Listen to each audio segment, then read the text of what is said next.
Hello, स्वागत है आप सबका। आप सभी एक ऐसे YouTube चैनल पर आप पहुंचे हैं जो आपको क्लास 10th और 12th के लिए आपके सारे सब्जेक्ट्स एक बेटर तरीके से तैयार कराता है। आपको बुक रीडिंग से लेकर के एग्जाम तक सारी चीजें आपको बहुत अच्छे से तैयार कराई जाती हैं। बस शर्त एक ही रहती है कि आपको हमारे साथ जुड़े रहना पड़ेगा और हम आपसे वादा करते हैं कि हम आपको एक बेहतर स्टूडेंट बना करके तैयार करेंगे। चलिए तो आपका समय वेस्ट न करते हुए हम शुरुआत करते हैं क्लास 12 के बच्चों के लिए। क्लास 12 एमपी बोर्ड हो, सीबीएसई हो, एनसीईआरटी हो, किसी भी बोर्ड से आप बिलोंग करते हो, हमें कोई टेंशन नहीं है और आपको भी कोई टेंशन नहीं लेने का। हम उस तरीके से प्रिपेयर कराएंगे आपको कि आप किसी भी बोर्ड से बिलोंग करते हो, आपको बिल्कुल भी टेंशन नहीं लेने का। क्लास 12 पोइट्री ये पहला सेक्शन है हमारा, जिसका नेम है my mother eight 66। My mother eight 66 ये हमारा पहला पोएम है और इसको लेकर के आज हम डिस्कस करने वाले हैं। माई मदर एट 66 इसकी राइटर कौन है बेटा? कमला दास। कमला दास का बोर्न 1934 में हुआ और इनकी डेथ कब हुई थी बेटा? 2009 में।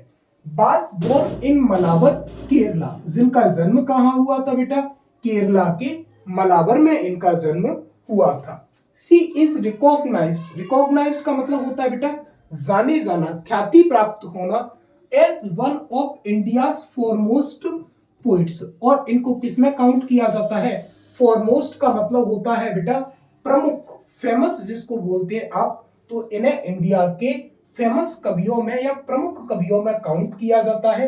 हर works are known for their originality, versatility and the indigenous flavour of the soil. और इन्होंने जितने भी रचनाएं की हैं, इन्होंने जितने भी काम किए हैं लिखने के, वो सारे काम की पहचान क्या है? उसमें ओरिजिनलिटी आपको देखने को मिलती है, आपको वर्सेटिलिटी भी देखने को मिलती है और आपको आपके हिंदुस्तान की मिट्टी का क्या मिलता है? फ्लेवर मिलता है। अब फ्लेवर का मतलब ये नहीं कि आपको मिट्टी खाने को मिलती है कि मिट्टी चख के देख लो। एक तरीके से बात करें तो आपको यहाँ स्वदेशी चीजें देखने को मिलती है। इंडिजीनियस का मीन होता है बेटा स्वदेशी। Kamala Das has published many novels and short stories. Kamala Das ने कई सारे नोवेल्स और कई सारी शॉर्ट स्टोरीज भी पब्लिश किए हैं। कौन कौन सी लैंग्वेज में? इंग्लिश और मलयालम लैंग्वेज में। अंडर द नेम माधवी कुट्टी। किस नाम के अंडर? माधवी कुट्टी करके इन्होंने कुछ पब्लिश कराया होगा, जिसमें कई सारे नोवेल्स या कई सारी शॉर्ट स्टोरीज थी जिन्हें इंग्लिश लैंग्वेज और मलयालम लैंग्वेज में पब्लिश किया गया था। In addition to 5 books of poetry.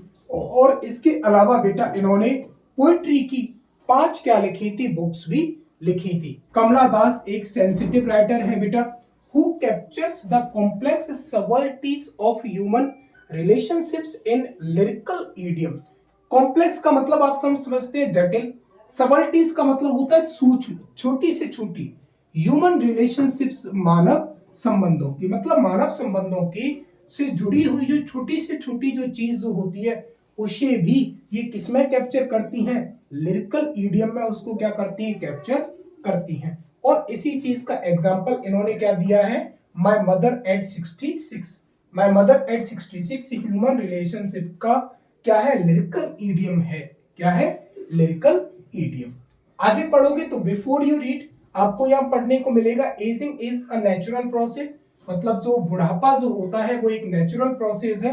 Have you ever thought what our elderly parents expect from us. क्या तुमने कभी ये चीज बेटा सोचा है कि हमारे जो एल्डर पेरेंट्स जो होते हैं, बुजुर्ग माता पिता जो होते हैं, वो हमसे क्या चीज एक्सपेक्ट करते हैं? तो सब जानते हैं हमारे पेरेंट्स हमसे क्या एक्सपेक्ट करते हैं। एक्सपेक्ट करते हैं कि बुढ़ापे में हम उनके एक अच्छे दोस्त बने, उनको हेल्प प्रोवाइड करें, उनको टाइम, उनके साथ टाइम स्पेंड करें, उनकी ज़रूरतों को पूरा करें, उनको जो भी चीज़ उनको चाहिए हम वो उनको क्या करें? प्रोवाइड करें। चलिए चैप्टर शुरू करते हैं। लिखा है driving from my parents home. अपने पेरेंट्स के होम से ड्राइविंग करते हुए कहाँ के लिए? कोचिंग के लिए। Last Friday morning. Last Friday की मॉर्निंग को कमला दास अपने पेरेंट्स के घर से कहां के लिए ड्राइव करके जाती है? कोचिन के लिए ड्राइव करके जाती है। कोचिन बेटा जगह है, कोचिंग नहीं, Cochin. I saw my mother beside me. I मतलब मैंने किसने बेटा? कमला दास ने। आई सॉ मैंने देखा, माई मदर अपनी माँ को, बिसाइड मी अपने बगल से। डॉज, डॉज का मतलब होता है बेटा स्लीप करना, सोना, सोते हुए देखा। लेकिन स्लीप कंप्लीटली स्लीप नहीं, स्लाइटली रूप से जब सोते हैं तो उसे हम क्या बोलते हैं? डॉज बोलते हैं। ओपन माउथेड जिनका मुंह खुला हुआ था। हर फेस और उनका फेस, फेस किसका? कमला दास की माँ का। एशन, एशन का मतलब होता है बेटा लाइफलेस हो जाना। क्या हो जाना? लाइफलेस हो जाना। लाइफलेस, लाइफ मतलब की तरह, दैट मतलब उस, ऑफ ए कॉप्स मतलब डेड बॉडी। कॉप्स का मतलब होता है बेटा डेड बॉडी। कमला दास कहती हैं कि जब मैं अपने पेरेंट्स के घर से कोचिंग के लिए ड्राइव करती हुई जा रही थी तो मेरी कार में मेरे बगल से मेरी माँ बैठी हुई थी जो हल्का सा सो गई थी, जिनका मुंह खुला था और उनका जो चेहरा जो था, जो फेस जो था, वो एक उसके चेहरे की तरह दिखता था जैसा चेहरा किसका हो जाता है? एक डेड बॉडी का हो जाता है। And realised with pain that she was as old as she looked, but soon, sorry इतना ही पढ़ लेते। एंड रियलाइज्ड विथ पेन, और ये चीज उन्हें दर्द के साथ एहसास हुई, दैट के सी बास वह थी, एज ओल्ड एज उतनी ही बुजुर्ग जितनी, एज सी लुक्ड जितनी वो दिखती थी। इसका मतलब ऐसे समझे कि कमला दास पर, कमला दास की जो माँ जो थी, अब उन पर बुढ़ापा जो था कि वो क्या हो गया था? हावी हो गया था। मतलब कमला दास की माँ अब काफी ज्यादा क्या हो गई थी? बुजुर्ग हो गई थी। बट सून, लेकिन जल्द ही, पुट दैट थॉट अवे, कमला दास ने अपने मन को इस विचार से हटाया, ध्यान हटाया इस विचार से। And looked out at young trees sprinting. Looked out मतलब कार से बाहर देखा। किसको देखा? यंग ट्रीज स्प्रिंटिंग को, मतलब जो छोटे छोटे जो पेड़ जो थे उन्हें क्या करते हुए देखा? उन्होंने स्प्रिंटिंग करते हुए देखा, मतलब रनिंग करते हुए देखा। पेड़ रनिंग तो करते नहीं है, तो कार जब चलती है तो जो आपको ऐसा फील, जब आप कार से या किसी चीज से गुजरते हैं तो आपको हाईवे पर लगे जो पेड़ जो होते हैं वो आपको ऐसा फील होते हैं कि हमारे साथ साथ ये भी दौड़ रहे हैं, हमारा पीछा कर रहे हैं। तो उसको क्या बोलते हैं बेटा? स्प्रिंटिंग बोलते हैं। द मैरी चिल्ड्रन, मैरी का मीन होता है बेटा हैप्पी।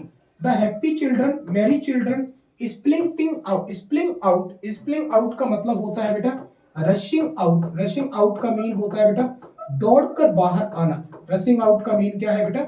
दौड़कर बाहर आना ऑफ देयर होम्स, अपने अपने घरों से। और वो कमला दास देखती हैं कि बच्चे जो है वो खुश होकर के खेलने के लिए अपने घरों से कहाँ निकलते हैं? बाहर निकलते हैं। बट लेकिन आफ्टर के बाद द एयरपोर्ट से सिक्योरिटी चेक, एयरपोर्ट पर सिक्योरिटी चेक हो जाने के बाद, standing a few yards away, मतलब कुछ दूरी पर खड़े होकर के, आई लुक्ड अगेन, मैंने फिर से देखा, एट हर मतलब उसे, उसे किसे? अपनी माँ को। कमला दास एयरपोर्ट पर सिक्योरिटी चेक हो जाने के बाद दोबारा से किसे देखती हैं? अपनी माँ को देखती हैं। जो माँ उन्हें कैसी नजर आती हैं? वैन नजर आती हैं, मतलब कैसी नजर आती हैं? कलरलेस नजर आती हैं।